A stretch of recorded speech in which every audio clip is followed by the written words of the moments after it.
কলার মোচা বা কলার ফুল হচ্ছে সর্বরোগের মহাঔষধ। বিশেষ করে এটি নারী পুরুষদের অনেক গোপন সমস্যার সমাধান করতে পারে। নিয়মিত সাপ্তাহিক 3 দিন করে কলার মোচা দিয়ে তৈরি করা ভর্তা কিংবা কলার মোচা সেদ্ধ করে হালকা পরিমাণে হিমালয়ান পিঙ্ক সল্ট দিয়ে সেবন করতে পারলে এটি আপনার টেস্টোস্টেরন হরমোন বৃদ্ধি করবে, পুরুষদের শুক্রাণু সংখ্যাকে বৃদ্ধি করবে।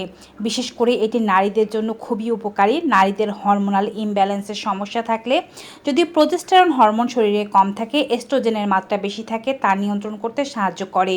Polycystic ovarian syndrome, PCOD, PCOS এর সমস্যাকে নিয়ন্ত্রণে আনে।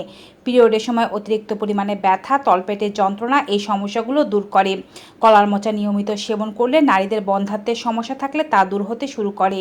এটি থাইরয়েড হরমোনকে ব্যালেন্সে আনতে সাহায্য করে। তাই যাদের এই ধরনের হরমোনাল ইমব্যালেন্স, সন্তান না হওয়ার সমস্যা রয়েছে, নারী পুরুষ উভয়ই সপ্তাহে 3 দিন কলার মোচা খাবেন।